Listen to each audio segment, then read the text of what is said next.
Bom dia de volta. Olha, período chuvoso e os cuidados com os resfriados devem ser redobrados, porque qualquer descuido pode evoluir para uma amidalite. Mas esse problema pode ser tratado a partir de cuidados com a saliva. É sobre isso que a gente conversa agora com o dentista Marcos Moura. Está aqui com a gente. Bom dia. Muito obrigado pela sua presença. Mais uma vez estar aqui com vocês. Esse cuidado com a saliva ele é fundamental?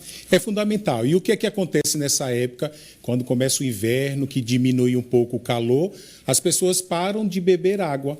99% da saliva é água. Se a gente não tem uma boa salivação, vai acontecer uma descamação na boca, vai acontecer uma falta de uma autolimpeza, porque uma das propriedades da saliva é a autolimpeza da boca e limpeza dessa região da orofaringe. Não sei se você já ouviu, Givan, muita gente comentar assim, eu sinto um gogo na garganta, né? Esse acúmulo de muco, esse gotejamento nasal posterior que vai acontecendo, nas amígdalas existem as criptas, uns buraquinhos. E aí começa a reter restos de alimento, células descamadas da boca e bactérias, formando os chamados cásio amidaliano. O cásio, ele vem do latim casium, que significa queijo, é uma massa parecida como queijo. E quem tem que, às vezes, ao expelir numa tosse e teve a curiosidade de apertar e cheirar, é um cheiro muito forte.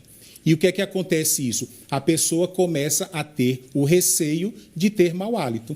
Então, precisa inicialmente bebermos mais água nessa época para poder termos mais uma salivação melhor. A gente fala normalmente que você está com problema de amígdala, você procura logo um otorrino, né? Você vai para um otorrino, que é uma pessoa especializada nessa área da garganta e tudo. Mas de que forma o dentista pode contribuir para ajudar nessa melhora? Primeiro, avaliando a saliva. Se a gente sabe que os casos são compostos de bactérias, primeiro, na saúde bucal, dentes do siso, terceiro-molares impactados, acumula determinadas bactérias e olha a região que eles estão. Então, essa região da orofaringe, onde tem uma estrutura anatômica como se fosse uma concha chamada de valécula, isso precisa ser constantemente higienizada através de gargarejos. Então, uma dica importante para prevenir essas formações na região, gargarejos com própria água. E o importante é que na hora do gargarejo, que você inclina a cabeça para trás, você colocar a língua para fora da boca. Porque, às vezes, o volume da língua, o volume das amígdalas, quando a gente inclina, não consegue fazer um turbilhamento dessa região. E a língua posicionada para fora vai conseguir gargarejo, vem de garganta, e aí já vai prevenindo. Então, nós, cirurgiões dentistas, somos habilitados nessa avaliação, principalmente da saliva. Uma saliva muito grossa, o que é que ela vai ocasionar? Ela vai ser como se fosse uma cola. Qualquer resíduo que a pessoa se alimenta gruda nas amígdalas. Então, a gente avalia a saliva para dar essas condições melhores. Doutor, isso acontece numa determinada época da vida, isso acontece em todas as idades, não tem faixa etária para isso acontecer. Onde é mais prevalente? Não tem faixa etária. Em crianças pode acontecer, em idosos devido ao uso de medicamentos que diminuem a salivação. O que precisa é prevenir. Visitas periódicas ao dentista, já estamos no meio do ano, então já se passaram 6 meses. Se você ainda não foi ao dentista, precisa fazer uma avaliação para evitar esse acúmulo maior de bactérias na boca e, consequentemente, esses problemas que vão se repercutir nessa época do ano. Beber água é fundamental, a hidratação ela é fundamental. 99% da saliva é água. E essa estrutura anatômica que eu falei, a valécula, cada vez que damos longos goles de água, essa estrutura ela faz esse movimento e esvazia esse conteúdo. Esse conteúdo que significa que está lá acumulando mais resíduos, onde se deposita a língua, onde se deposita as amígdalas e assim vai prevenindo. Água é fundamental, é um santo remédio. Doutor, a halitose, o mau hálito, é mais estômago, é mais dente? Existe alguma pesquisa que fale sobre isso? Se é mais a boca, se é mais o estômago? Existe algo que se comprova isso? Já está comprovado que 90% das causas do mau hálito são bucais. O estômago é responsável apenas por 1%, e digamos que os outros 9% nessa região nasal, questões de sinusite, amidalites e tudo mais. Mas, consequentemente, 90% é bucal e principalmente saliva. Temos que dar mais atenção à nossa saliva, bebendo mais água. Descobrindo de onde vem, qual é o problema, é mais fácil a cura? Existe. Não existe um padrão. Não adianta você procurar na internet, né, pesquisar e achar que o que você vai usar, outra pessoa vai usar. Precisa descobrir a causa. São mais de 60 causas que dão o problema do mau hálito. Descobrindo a causa, tratando, consequentemente, você vai viver em paz.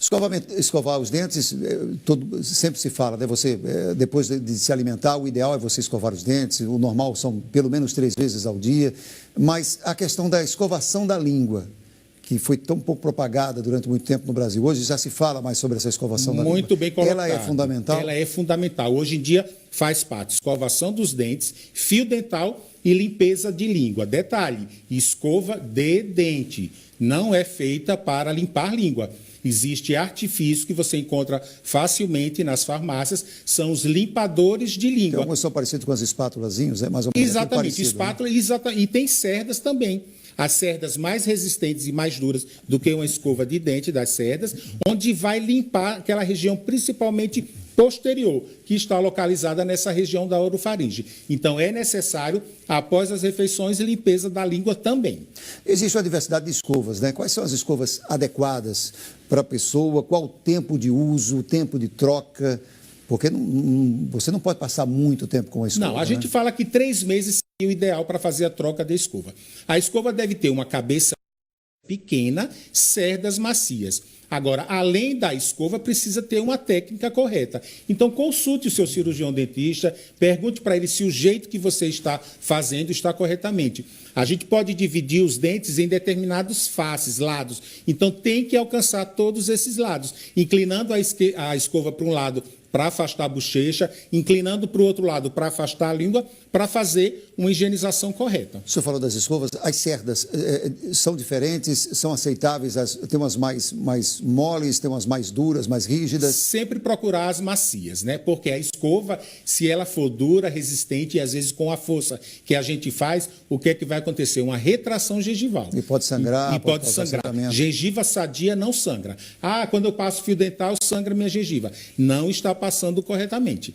Na boca não pode ter esse tipo de sangramento. Nem na limpeza da língua. A limpeza da língua deve ser macia para não ter esse tipo de sangramento. E quanto ao creme dental? Creme dental com flúor, você faz uma higienização corretamente. E usar uma quantidade pequena, não precisa uma quantidade exagerada do creme dental na escova. Doutor, e a alimentação?